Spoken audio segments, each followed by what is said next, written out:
This segment sponsored by Foster Financial.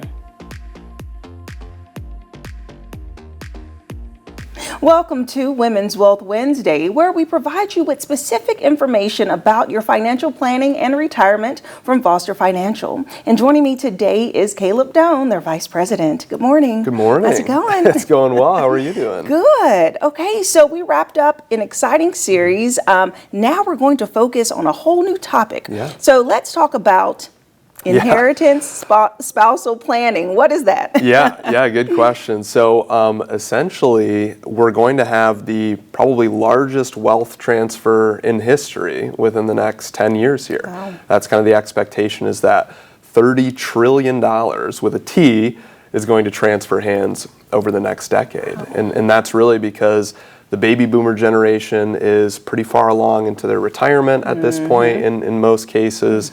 And when they eventually pass away, there's either going to be a horizontal transfer from, let's say, a husband to a wife, or a vertical transfer from parents to kids. And so of that $30 trillion, women are actually expected to inherit the vast majority of that, because a lot of times, on average, women outlive their husbands. And so typically there's that horizontal transfer where now they're responsible for managing some assets. And maybe they were doing that before, maybe it was the husbands that were doing it before, but it's really important to make sure that women are prepared for that possibility of inheriting hundreds of thousands, millions of dollars in some cases. And so what would be the source of this type of income? Like, what are we looking at? Are you talking about life insurance that may come in, pensions, kind of break down where the money could be coming from? Yeah, I'd say the majority of it is investment assets. So, 401ks, IRAs, retirement accounts that people have built up over time. Certainly life insurance is a piece of that. But probably the most common thing to inherit is going to be someone's estate, the value of their home, their investment assets, their 401k, their checking accounts, all that kind of stuff eventually gets passed over. Yeah. And so, in some cases, women might already be involved in their family's finances. They might be making some decisions.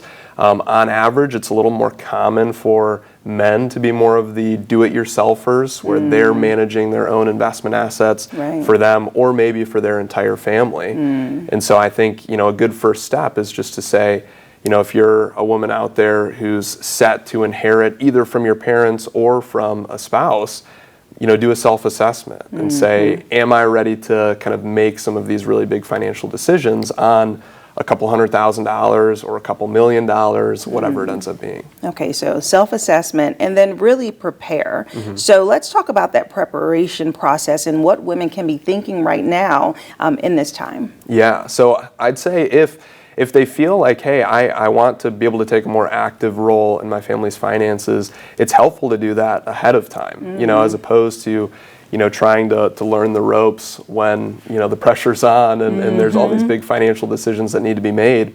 It's helpful to learn some of that stuff ahead of time. And so getting involved with that ahead of time, maybe establishing a relationship with a trusted financial advisor ahead of time can be helpful too. Okay.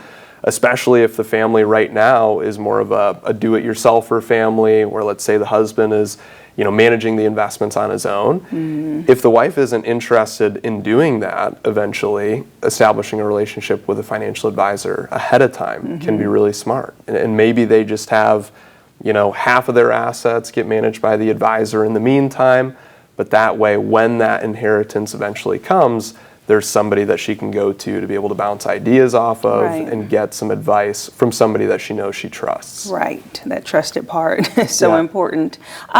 But so tell me, what do you typically see when it comes to how spouses have this set up? So do you typically see, let's say that the man manages the money, the husband, and he has the investments. Is the wife already included in that in the sense of her name is on it? Or do you see a whole lot of processes that have to go into place for her to actually inherit it? Yeah, well, that's one of the things that we like to look at far ahead of time too, is to make sure that she's listed as beneficiary on everything or joint owner on everything, because there are plenty of times, especially with 401ks, where you look at it and there's no beneficiaries listed. And typically there's still a process where she would eventually be able to get that, but there can be a lot more red tape if Yeah. things aren't set up properly ahead of time. So that's a really good first step, is to make sure that beneficiaries are listed properly, legal documents are all in place between wills, power of attorneys, trusts, and everything like that. But there are a lot of really big decisions that come within the first couple months of somebody passing Okay. away. And a lot of those decisions are irrevocable, and a lot of them have very big tax implications one way or the other. So I mean, a big decision like, hey, do I cash out this policy and take the money and pay taxes all right now, or do I, unwind that over several years and spread out that tax liability?